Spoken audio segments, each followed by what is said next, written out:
Up there today and I couldn't believe how nice it was. And Is it- tomorrow I have to put the plow on. Is it 3 and 3 and 2? It's like this, What's the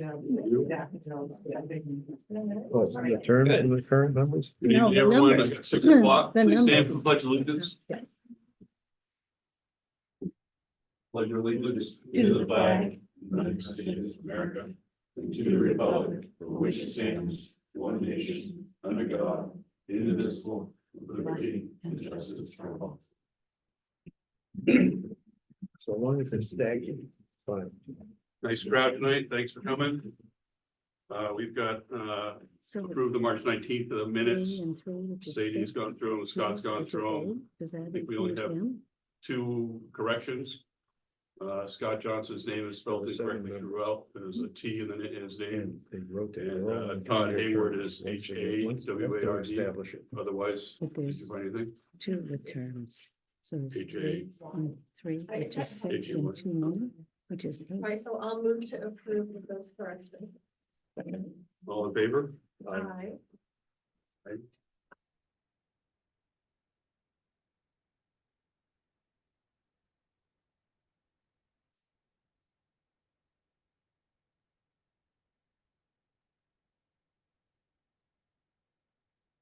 So we've got a few select board assignments we did most of them last week or last meeting rather.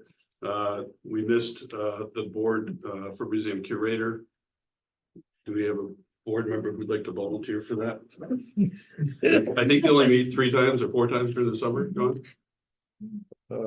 Curators, Oh, cool. I'm Sorry, I'm the co-chair. co-chair. Susan Nero.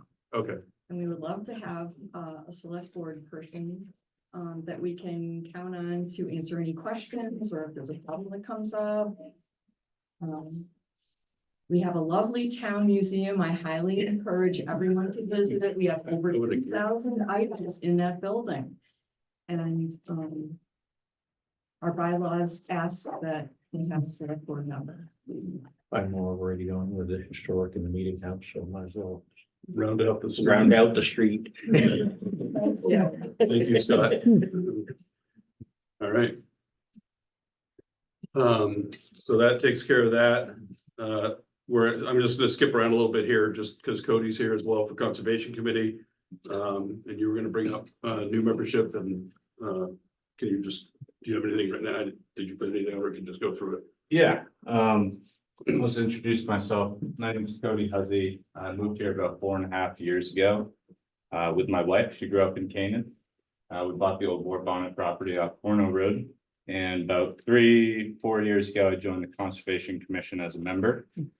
And the reason I joined is I grew up on the seacoast and I watched many towns just get bulldozed, topsoil stripped, wetlands filled, the whole 9 yards, and it was pretty hard to watch, to be honest.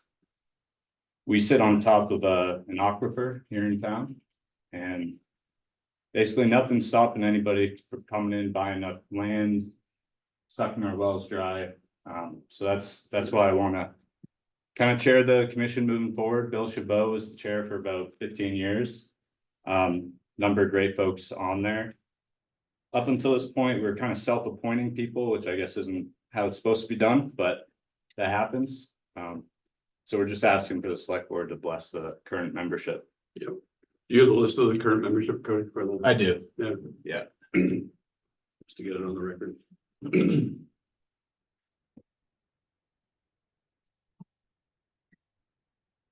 Yeah, Any questions I for can Cody send while this. he's doing that? I can send this to you as well. Because Bill's still on it too, right? Yeah, so be myself as chair, Bill Chabot, Giovanna Lepore, Len Reitzma, Alyssa Klein, and then we have 3 alternates: Elizabeth Chabot, Noel Everts, and Alice Scory. And you're on this. Yeah. Great. We have a motion to approve that. So I'll second it. All in favor? Aye. Thank you, Cody. Thank you. Angie, you want to talk about committee member appointments first, and then we can talk about for the meeting house? Sure. My name is Angie Robinson. I've lived in Canaan for about 14 years. Not a long time, about 10 minutes. It's still new. But I just want to share what happened.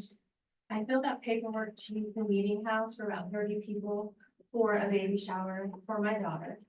And went to the town office with my form and my need to use it, and was informed that there were gonna be some changes to the meeting house thing, and that I was gonna need to pay a $200 deposit on top of my $80 to use the building. So, the paperwork did say that, so I pointed that out, that the paperwork actually says, the $200 deposit will be charged for large events involving food, tent, tables, etc. And so I didn't feel like this small 30 was a large event. And the paperwork didn't support it, so I was sort of irritated, right? But I do think it's unreasonable to charge a $200 deposit for small, medium events for residents, taxpayers who already pay taxes in part to keep the town buildings up. And we are also being charged to use the meeting house of a $25 to $50 an hour fee. 100% comfortable charging people for damage. People should be accountable for their actions. My request is that there to be no deposit for small and medium events at the meeting house for resident taxpayers. That the amount of people be clearly defined as far as what's small, what's medium, and what's large. And that perhaps if the town needs a way to cover themselves for the occasional time when somebody does damage, to actually use the meeting house form as sort of the same legal release form that someone would use when they use the building. Because that would give some legal standing. So I'm sure that there's an occasional issue where something happens and damage is done or it's left a mess. But I've never been fond of putting the whole class in detention because these two people are chatty. So I don't feel like everyone should be responsible for $200 deposit when most people aren't causing damage. And non-residents, I don't even care. I'm worried about taxpayers, and then recognizing that our demographics, while I may be able to put $200 up, I couldn't always put $200 up. There was a time in my life where I would have had a party for my, child growing up at some point, and it was a scrape together to get to use a room somewhere to have that party, and a $200 even deposit in front of it was going to be too much. I mean, I believe there are people in our town who spend $200 a month on groceries. So I just think that for small, medium events, that maybe there should be a little more leeway. And I would ask for that to be considered when that new contract is due. Okay, thank you. I know the committee, we asked the meeting house committee to come up with new rates and new rules about that. Joe Frazier is working on it. Okay, so we're waiting on that to come out. We're trying to get it done before the beginning of the season. So we can make a decision on it, Angie, so, John, just so you know. Okay, Tom? Do you know, maybe this is for John, but are you also working on the issue of what exactly, when you pay the fee, what exactly are you renting? Are you just renting the building? Are you renting the grounds?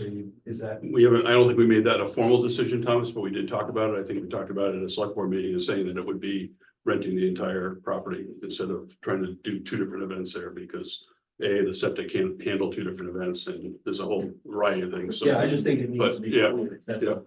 Yeah, you got noise levels and everything else to consider. Well, whatever the policy is, I just think it needs to be clear. Yeah, I think we're trying to do something once that comes out, because that's really the place we have other places we rent too, but I mean, use that as guideline for the rest of the town properties. So Does the fee that you pay go to the town or does it go to the meeting house committee? goes to the town, I believe, it goes to, Town- The meeting house doesn't have any separate funds. It's all Right. town money. it's rented by the town, not by the meeting house committee, so, Well, the meeting house has a capital reserve fund, Well, yes. but we can't spend it unless the town says we can spend it. but I think the Yeah. amount that's generated from renting it is probably less than $1,000 a year, right? I mean. Yeah. It's pretty It's pretty small. Yeah, But the whole point of the deposit was because a resident taxpayer left the place a disaster. that is correct. And I personally feel, because I'm in this business, that you've got to have something to be able to come back and take care of the mess without having to go to a lawyer, which is just gonna cost the town more. So whether or not you're writing a check that isn't cashed up until the time that the event happens and everything's cool, I don't know, but. Is this currently a refundable? Oh, deposit? yeah, it's a refundable deposit. I mean, that's standard for most places you rent, that there will be a refundable deposit up front to cover any unexpected or, because I've been directly involved with a rental property that they waived it for a small group and we had over $1,000 worth of damage by that small group. Larry, did you have something? Yeah, I was just gonna, say this, what Scott just issued on, so. What she was addressing is a smaller affair. Maybe there should be $100 for up to 30 and then 200 after that or something like that. So it wouldn't be so hard on the family that just doesn't have the 100 Right, or 200. Angie? Yeah, as far as fees, I rented a Airbnb in Lebanon for 2 nights. The total fee for the 2 nights, the deposit and the cleaning fee, was $270. I mean, that was the deposit and a designated cleaning fee and using the place for 2 days. So I think little paying in for a place that doesn't have heat, doesn't have electricity. I mean, doesn't have air conditioning, has 1 bathroom versus a 3-bedroom house with a full kitchen and everything else, that maybe there could be a little more.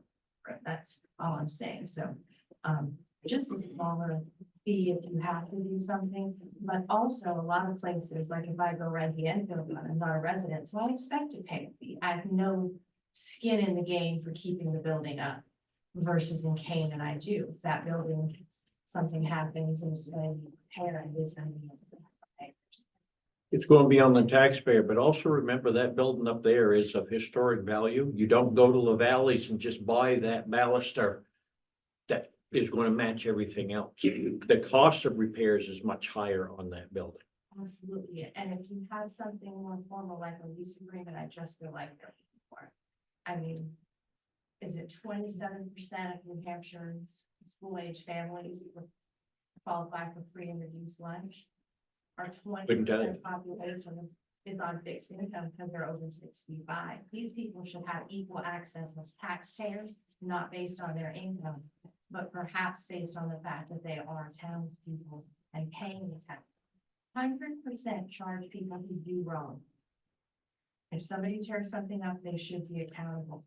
But if $200 is keeping people from using a building that only generates $1,000 a year, so isn't getting too much use anyways. Remember, this isn't a generated income. This is a refundable deposit. So it's not income, because if nothing goes wrong, it's refunded and there is no income. I was behind a resident 2 weeks ago in line at the pharmacy and they were picking prescriptions. And it broke my heart. Okay, That person should still be. I think these are That's several different say issues. that I don't think this is relevant to the meeting house, and I don't mean to be rude to you, but I'm telling you that damage to that building is enormous. And an Airbnb, if my Airbnb gets damaged, that's covered by Airbnb, not just by your fee. But You can't, $200 is nothing in damage. And if the check isn't going to be cashed until the event, then it's not coming out of your checkbook either. We have people who can't give a $200. And they're not gonna be Okay. having a party at the meeting house either. Poor people can't have parties too. No, that is not what I'm saying. And I also know that there are very, very few people that even come to rent the meeting house. Yeah. I mean, it's embarrassing. We have got such a resource there and it should be an income for this town. could be because of the cost. No, it's not. What if the? Can we move? Yeah. That it's $5,000 to rent the skiway. $5,000 Say for that nothing. means- It doesn't matter. You don't need heat in June. All right, we're gonna move that and wait until we get some guidance from the Meeting House Committee, because they are working on that. John, do you have appointments? Is that what you just gave us? Yeah. There's a sheet in front of you. that, Yep, I guess, Doreen points out that the bylaws are a little confusing, and we're really not sure whether we have ever 8 members or 7 members. But at the moment, we have Says 6, 8. we have 6 members. okay, And we have 2 people we'd like to appoint. The committee has met and they came up with 3 names, but Lisa has withdrawn her name. So Jerry Brightman and Chris Walcott, we would like to add to the committee. okay, It'd be a total of 8, including Scott. great. A motion for that, So move. I'll second it. all in favor? Aye. Aye.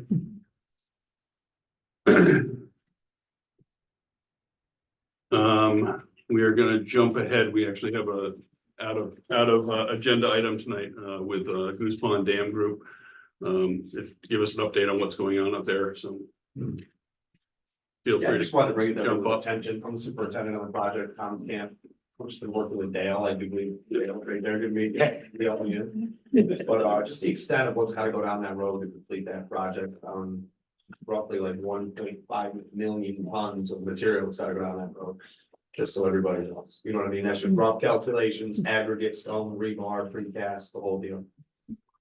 And I've been working with Dale to, get by the weight restriction now, just to get the project going. I'd like to keep that going and just try to trickle my loads in and work with him. And just see what we could do to try to prevent this to get completion.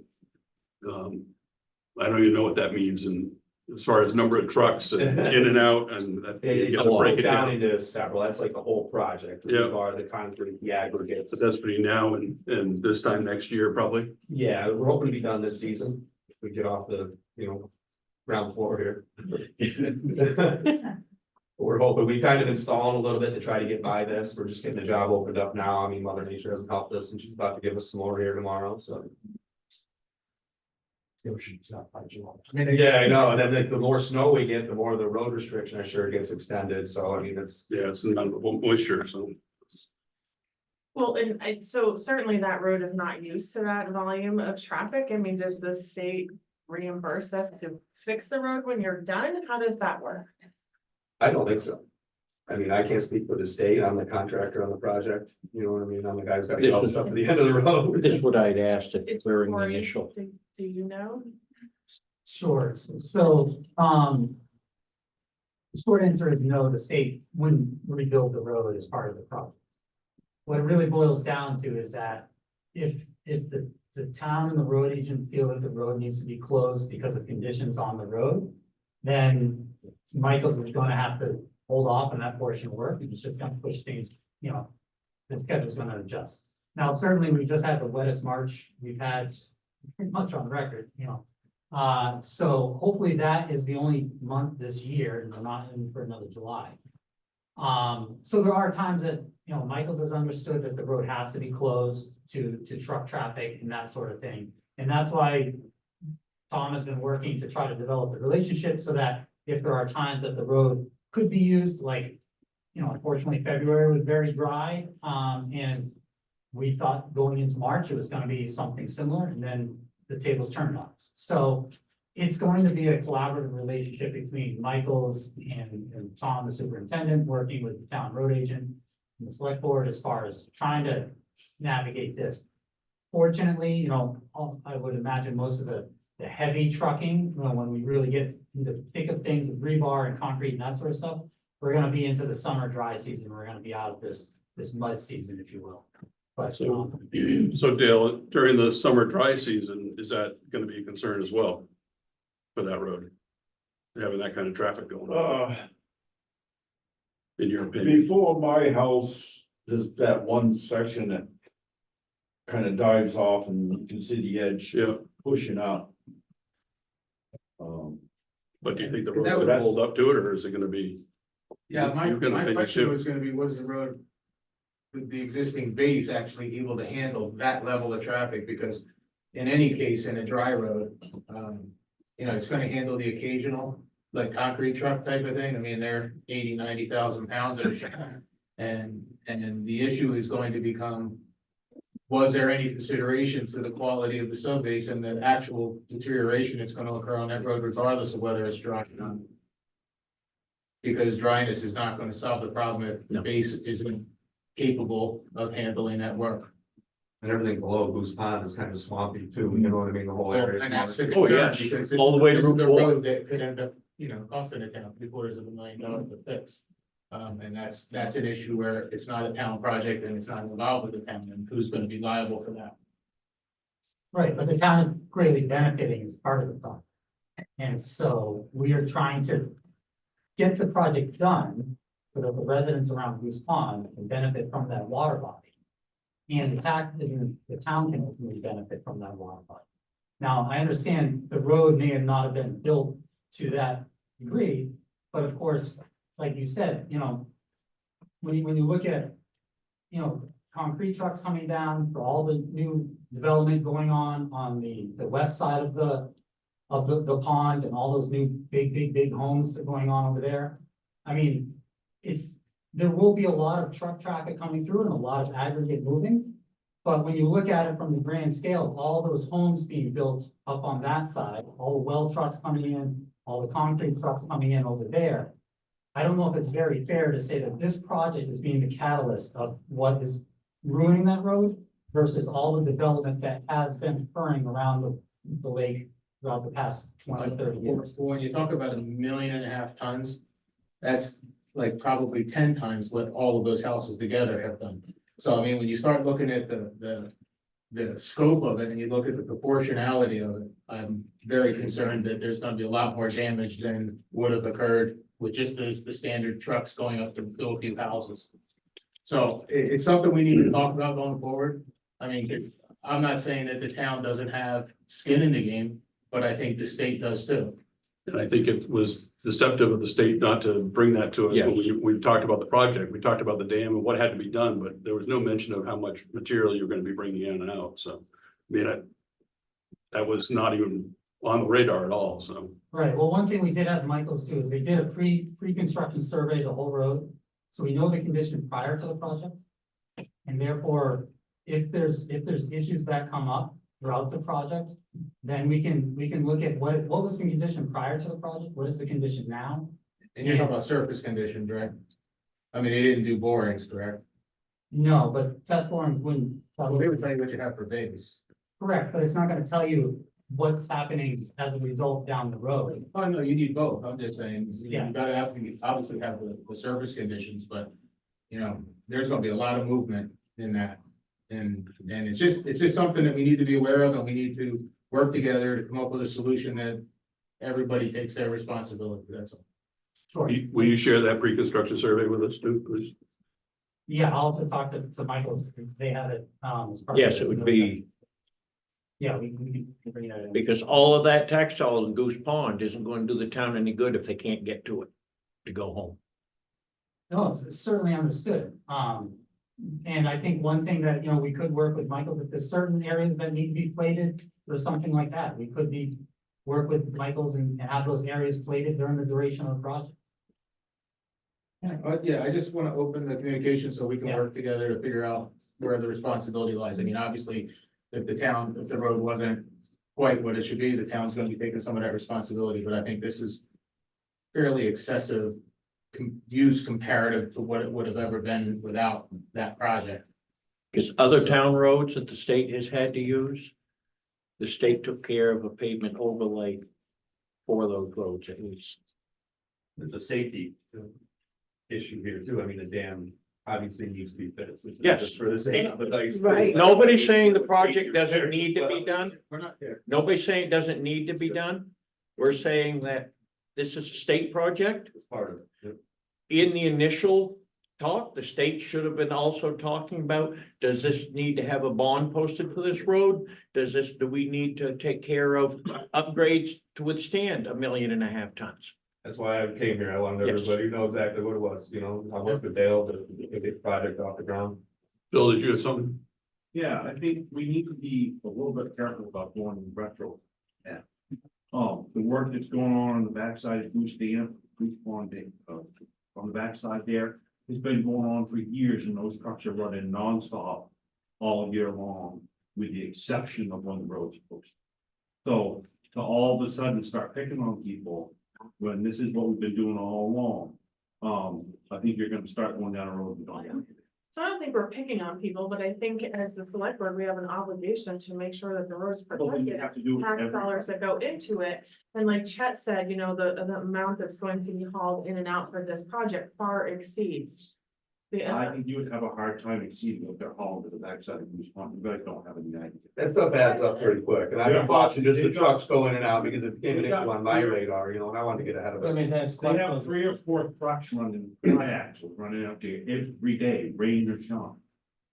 I think we have an obligation to ask the questions. So. If you don't have a mechanism to do it, just be careful about how much of a pain in the neck you create. Bob?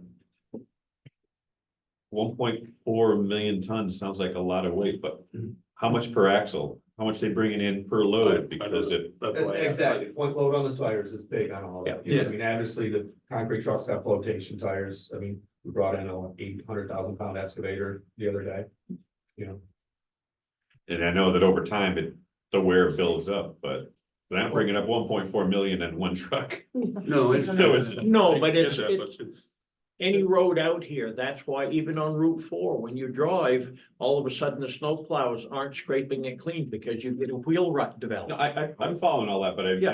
until we know how much per axle, Well, you can't really predict how much damage it's gonna do. Just so you know, like the rolling load, if you have an 80,000 pound tractor trailer, the rolling load is 1 million pounds. Okay, the way physics works. So when you are talking those big trucks, like a car, you know, a 6,000 pound car might have a rolling load of 30 or 40,000. These go to 1 million.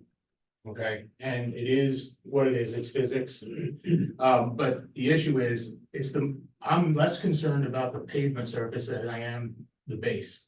Because if it destroys the base, we're talking a complete reconstruction. because I don't it's disagree with moving. anything you guys said, and I completely agree with Sadie. You need to ask the questions, and Right. you need to get the answers. Right. It's just when you just talk about 1.4 million tons. I can't get my head wrapped around how much is on a truck with that, that's all. Well, it's about 80,000 10 pounds, 40 tons of the concrete. 10 to 12 tons per load. That's how many loads. It's a lot of loads. Yeah.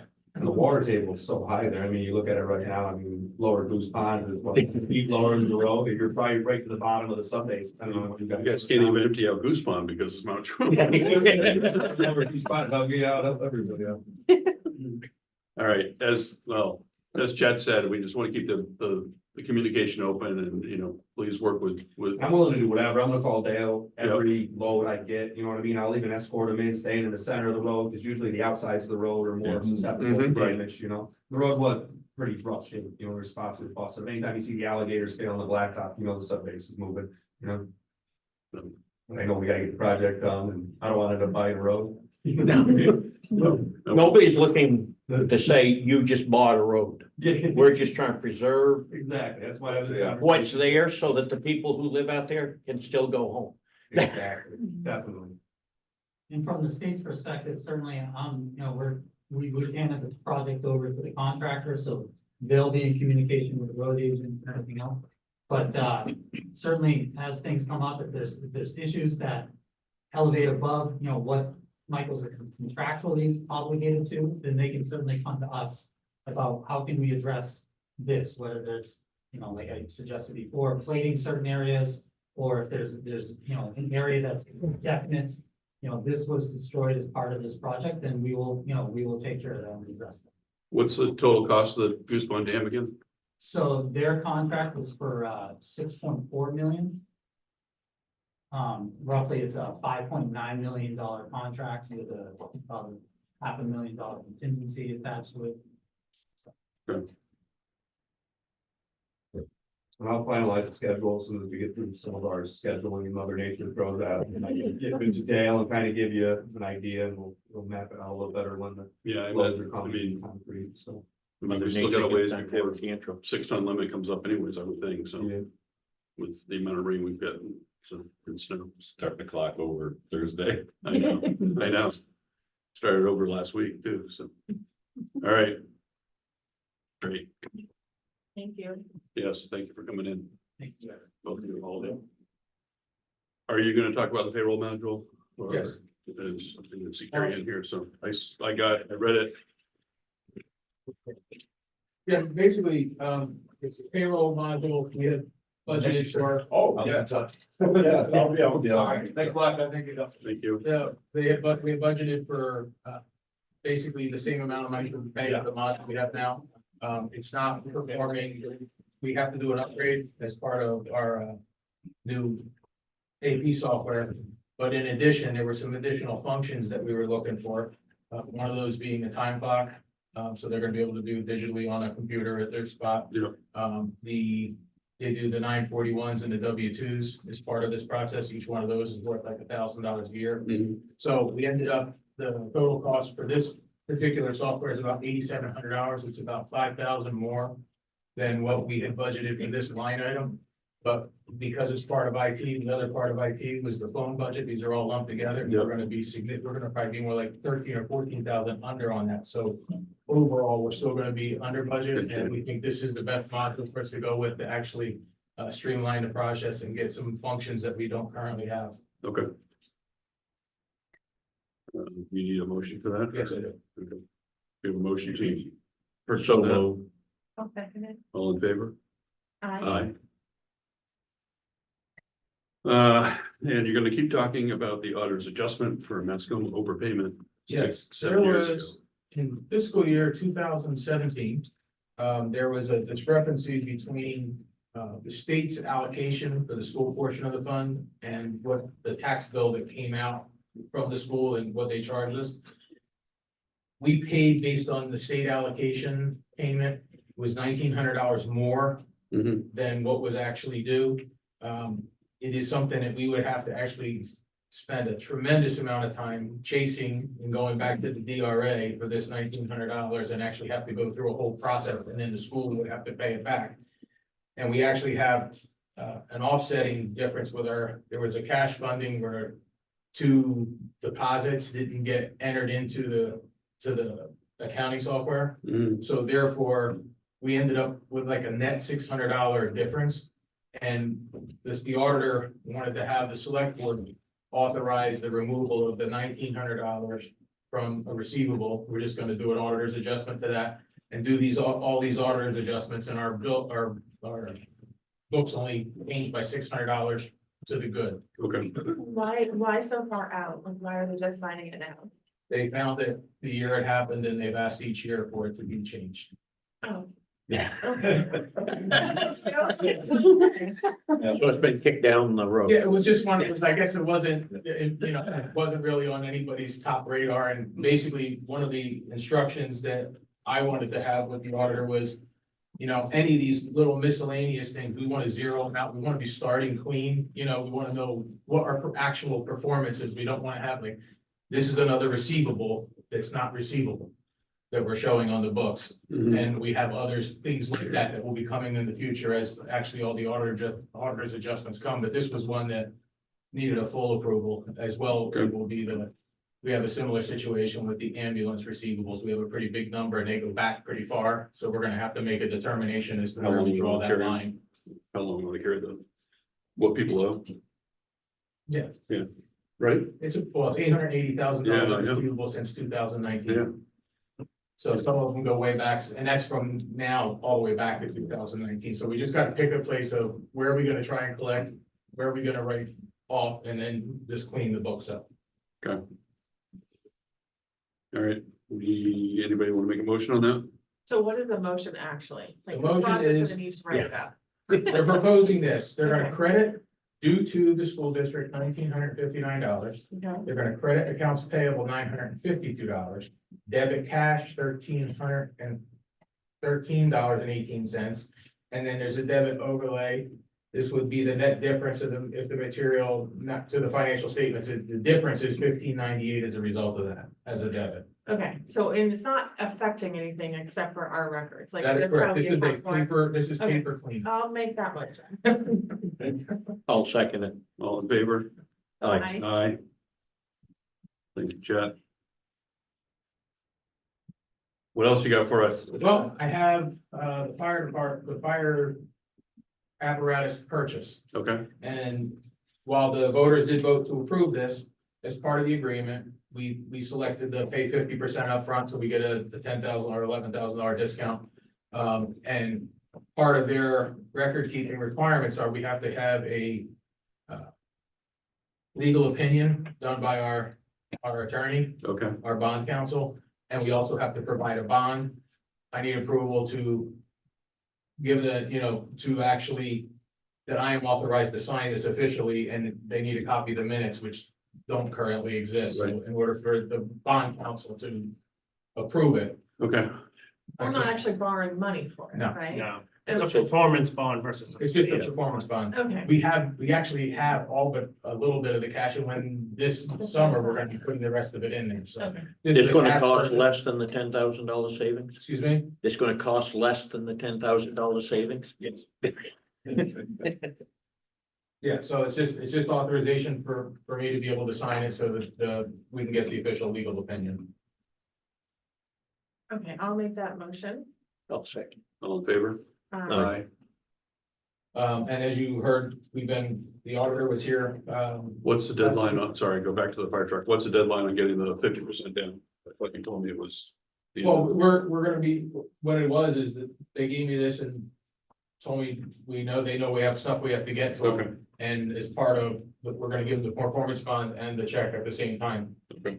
And I think we've already given this stuff to the treasurer, so she can have it as soon as I get all this authorization.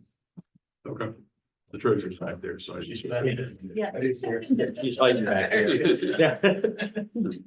So Okay. that's it for that. All right. Just wanted everybody to know, we issued the contract for getting the library repainted. That will be happening sometime from the beginning of July. Sometime during July, the start will happen, and they'll be there till they finish that work. As part of that conversation, I was informed by our senior, the person who runs the senior center, that they were actually having water run through the lights. So we went over and went into the attic Yep, and saw two places where it's daylight. great. So as part of the contract we have for doing the library paint, he has a fixed per hour cost. Yep, And we just want to fix the two hips, because those are the places where the shingles have deteriorated, and he said he could get to that next week. And given that we're exposed to the air, yep. I thought it was prudent that we get those two spots fixed. And Yes. didn't we So- put money in for senior center We roof? budgeted Yes. for the roof. Okay. Right, this is not, it's money we have there to do it with, it's Okay. just, So we're just doing, this is We just In the a past, they stopgap and then we're gonna. do- Right. well, we're gonna, no, actually, what's happened Yeah. is they did the back of the roof Yeah. a few years ago. Half of the Half of roof. it, yeah. Right. Yeah. The two hips were not done and the stairwell was not done. We're doing those as part of this. Yeah. And the front of the roof, we're gonna have talking for budget next year, that we can say, when do we wanna do that? And say, we'll do that other piece. That one has not deteriorated. We looked at that. All right, It's your southern exposures that always Yeah, deteriorate southern, first. southern exposures, what got fixed a couple of years ago, and then the two hips are still an issue. Did we ever vote on the contract for library? I don't think we got too many bids in, but did we ever vote on that? I did not. Yeah, it was We'd have to last check. fall. Yeah. Okay. And you Yeah, did it was receive, a while ago. you did receive one bidder. We did, It was an RFP and we had one I know price. that we looked over it, but I don't recall if we actually voted on that in a so there was only, meeting. Well, we can- we can check. I thought we did, but then we put it on the ballot, on the warrant, so. I knew that, yeah. So- Go ahead. Okay, so we need to make a motion for the contractor to go and do that work. Well, it's repair work and then, I would like just authorize that we do those repairs.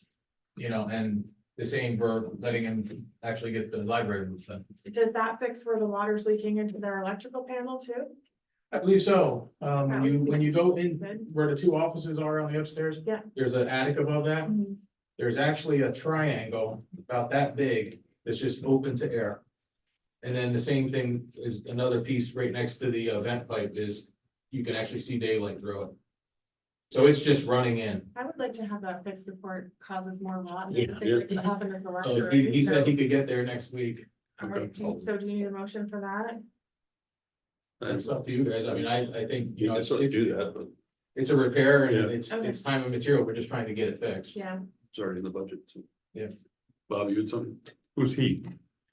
Contract, who'd you contract with? DNS. DMS, okay, yeah. Angie? Apologies, I just didn't hear everything.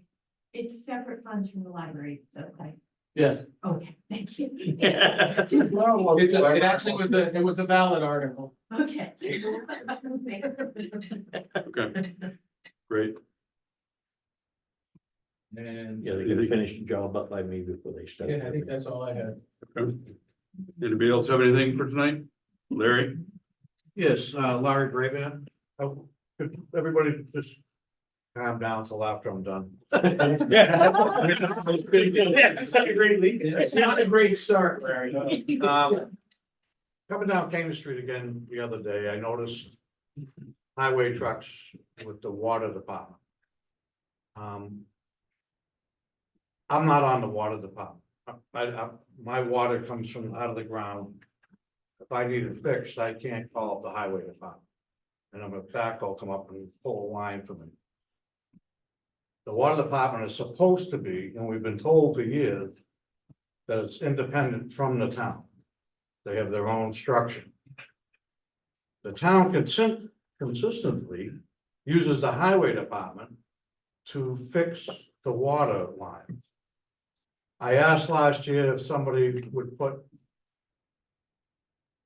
a line item in the water department to reimburse the highway department for the time.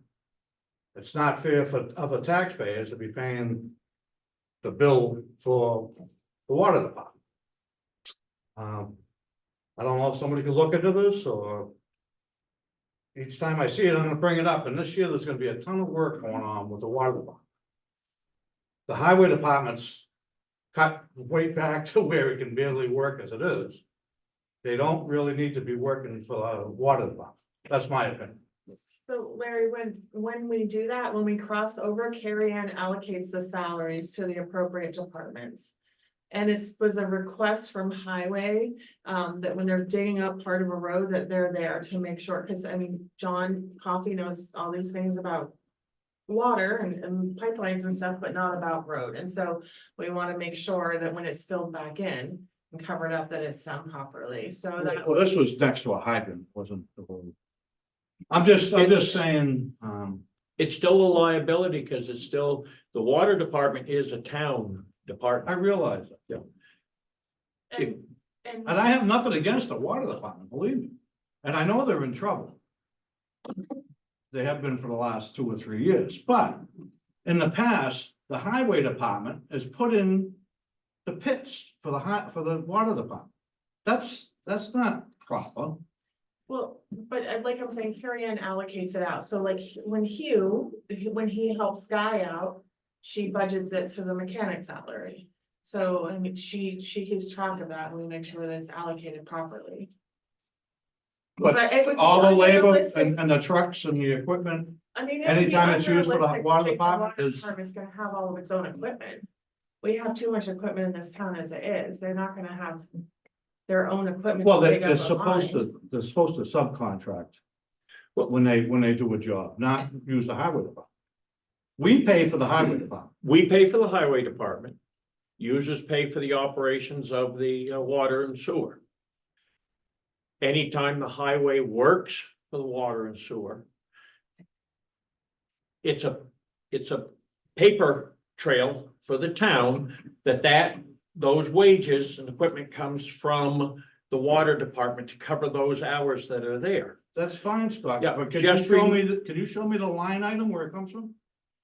It's all in payroll. It's all It's out of payroll. So that. I don't have it- Covering the equipment of the trucks. It does not, because it's a shared expense and Scott. Yeah, Larry. some of that is shared.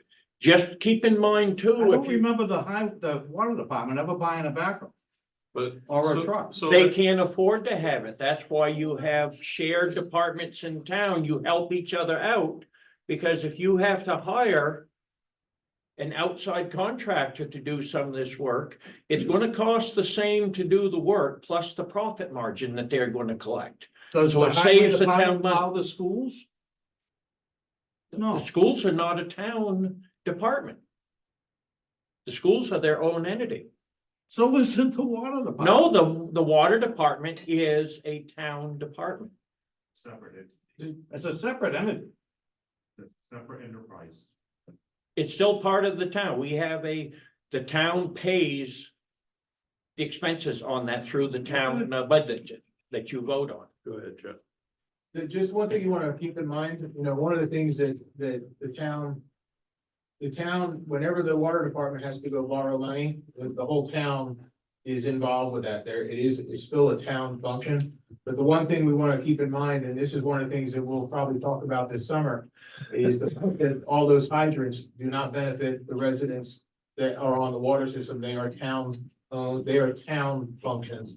They provide the water system for fire, and they actually affect your ISO rating, which affects your insurance rates. So there is crossover in all of these areas. That's for the people on the water. the No, water. it actually affects every Every resident. resident in town is affected by every one of those hydrants because it's all about the distance to each location. So the end of that hydrant is definitely affecting everyone else's ISO rate because that's where the truck's gonna be filled. Mhm. Well, I just feel, different. That's just my feeling. The water department, water and sewer is broken down into two entities. The infrastructure of those systems is owned by the town. The operations of those is paid for by the users. You have some overlap in there. But all of that infrastructure that's in there is town infrastructure that you're paying for. And if you had a fire at your house and the nearest place to fill a truck in February was off a hydrant on Canaan Street, that's what it's gonna get filled from. So it's still, those hydrants benefit the whole town. But it's a complicated setup as far as a lot of people don't understand. The town owns the infrastructure. People using it pay for the operations of it. The town pays a percentage of that depending on different areas. It's not just a cut and dried, black and white necessarily day to day. Well, from my point of view, Scott, whenever there's anything going on for the water department, it always says gonna be paid for by the water department, from their revenues collected. So why is it written like that? Because that, in those particular instances, that is the choice of funding. Okay. That it's not in Canaan, but I can tell you one expansion that took place that I was involved with, that was 1/3 the users, 1/3 federal grants, 1/3 town budget paid for that expansion and upgrades. It's every job that you do can be broke down differently, but like I say, the town owns the infrastructure. The users pay for the operations of it. So this summer, when they're doing all the work on the water lines, that means the highway department probably aren't gonna do any work.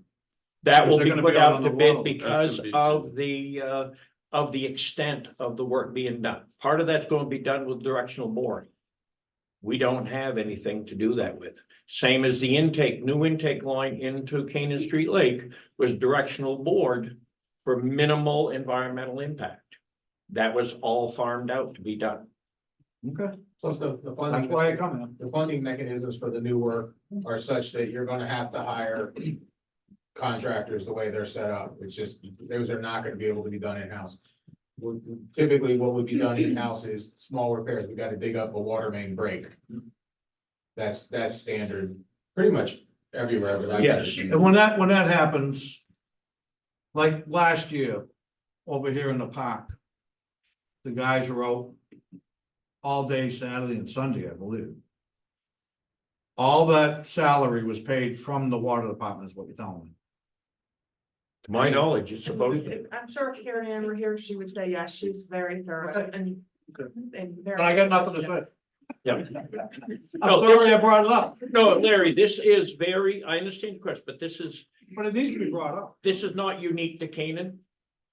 Any of your smaller towns, you don't have enough money to have each department have all their equipment. You always have that overlap. Same thing as you might have backhoe go up and dig a grave. No, that's paid for by the cemetery.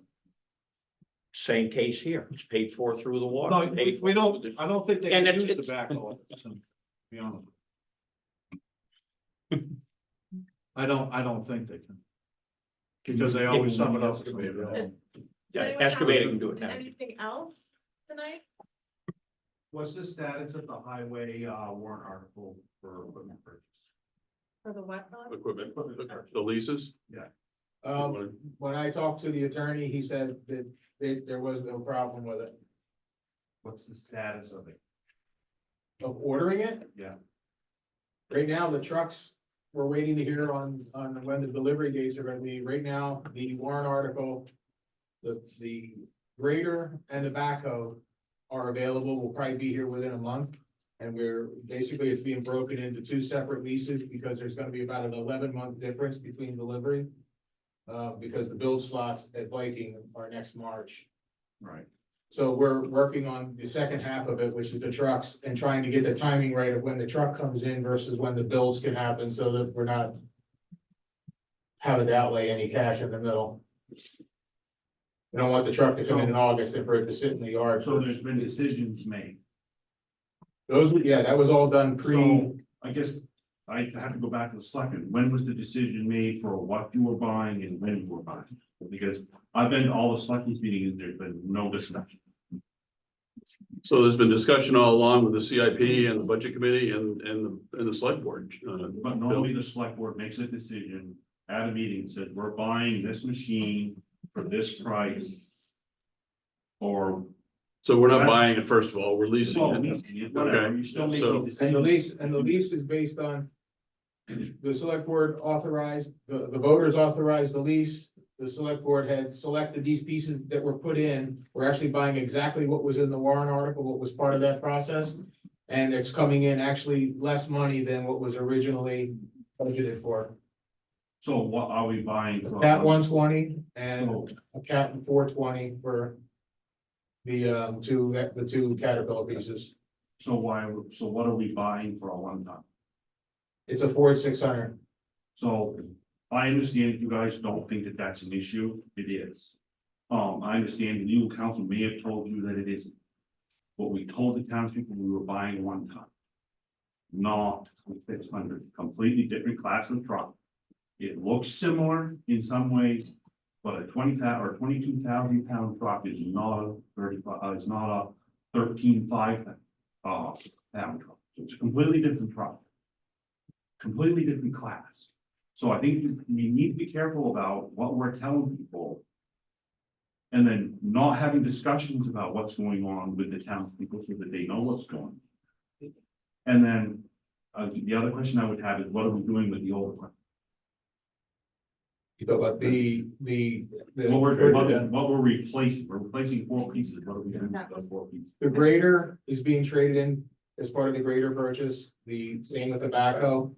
The truck is Green Dodge. the green Dodge is going, and the other one is which one's the big truck that we were, The Freightliner. the Freightliner. So, And the Ford 600 was all in the paperwork with the lease. 10-wheeler and that F600 was all in the paperwork. it may have been, but it was not public information. I specifically got up at town meeting and asked that specific question, and nobody could provide me with information. But the road agent wasn't there to answer that. The road agent isn't the only one responsible for making the purchase. The person that actually signs on the line is the select. But back to the trucks, what are we doing with those? Trading them in, selling them, So they're all being traded in. so Just. I hate to be a fly in the ointment, but when did we make a decision to start just trading stuff in and not giving the ability to get the most amount of value out of those vehicles? That was been part of the discussion. Phil, that's been the discussion right along with the piece of equipment, as far as I know. If it's been different, then I don't know, but. Well, wasn't a discussion that was in any public meeting that I. And what we used to always put it out to bid to get all the money out. What they're gonna give you for trading and what you can potentially get for it are gonna be two different things. Well, the equipment as I see it, is the equipment is pretty well past kind of life anyways, that we're buying it for scrap metal, so. Because that's the point where we are with that equipment. Right, but why wouldn't you put it out to bid and give an opportunity for somebody in town to get a cheaper piece of equipment? Well, Your minimum bid is your grade. Yeah, your minimum bid, your trading value, and then you allow people to go above. That's what we. If you- always if do. you I get don't know that why bid. we changed. Yeah, if you get that bid, Philip. Cause I can tell you, not to keep bringing up Enfield, but I can tell you 2 trucks that we put up to public bid from Enfield. We only got like $1,500 and $1,700 each. No, one of them was around $3,600, 2 6-wheeler plow trucks. Then we went to using, it's one of your municipal bids companies, You know, auction companies, and we got over 12,000 by going through them. One of those trucks went all the way to Virginia. right, that's what I'm saying, we put it I out to think it's bid. been quite a while since we did that though, Philip. Yeah. I mean, in 7 years on the CIP committee, we've always had a line for trade-in value to go towards. But the last ones I traded in out there at Enfield, I got $17,000 and $18,000 for. And I got more on and I trading. know for a fact on the last one that you guys didn't trade in, which was buying the new truck, you could have gotten more locally for it than you got. And what they told was, we're not trading it into, like, we don't want anybody in the local area to get it, get it too rough scale. I think that's up to the buyer's decision. I don't think that was any of us that said that. I didn't I say mean, I it was you, I'm just saying there's somebody that was involved in the process. We can't control what happened before. In the time that I've been on the budget committee, I don't recall that we sold things at an auction or like that. I bought them at auction before. I mean, I. we got a list that we've got other stuff that we want to sell, so. So Yeah, the for and 20 so bucks. all of the discussions about what we were purchasing happened at the CIP committee, because they're the ones that budget out those, they'll plan out those capital expenses and purchases. And then make recommendations to the select board for the warrant articles. And that was hours and hours and hours that we spent this year on that. Those are all public meetings. I guess I'm seeing different information, because you're saying you decided in the CIP committee, but then at the Olympic session, you told us that you hadn't decided on what. I don't know that we decided on the exact equipment to So- purchase. So, but- so, you're saying- so Phil, I will say this in public, at the deliberative session, I don't think the board was, or the, certainly the budget committee wasn't prepared to have a detailed description about all the equipment. And I apologize for that, but that's the gist of it. So if you want to make a big thing about it, that's fine, but I'm not I trying. think it's been a process for at least a year through the CIP, to the budget committee, to the select board of what the equipment was that we were looking to buy, so. Dale, Larry, or actually Dale, Dale was up first. Oh, go ahead, Dave. Yeah, but what year was it that you bought that chipper from the town? That's been a long time. There's been other things since then. I don't remember what year. So, Yeah, long time. We haven't sold anything out of the town highway department for a long time in public auction. Or put out to bid. Couple of years ago, we sold the Blazer for 20 bucks. Oh, yeah. Yeah. Thanks, you. That one, When there was offer for 500 on it. if you could give him the name of the, leasing company, lease purchase company. I'm not looking to buy. Well, I And we're not gonna get, hey, Larry, we're not gonna have people jumping into this deal right now from left and right. That doesn't make sense, okay? I just wanna clarify one thing, and because I was having the memory, and that's why I didn't say anything while you were going on, the trucks are not trade-ins. Okay, these are the straight purchase, just for the new truck, the other one is still here. So I just called up the most recent, estimate, and they are not trade-ins, the yellow equipment is trade-in, the trucks are not. Just wanted to remind you that all the meetings are on Zoom and the minutes are online. If you want to go back and look. Any other business? Thank you, everyone. We have a motion to go into the non-public. So moved. Second, all in favor? Aye. Thank you, everyone. Thank you.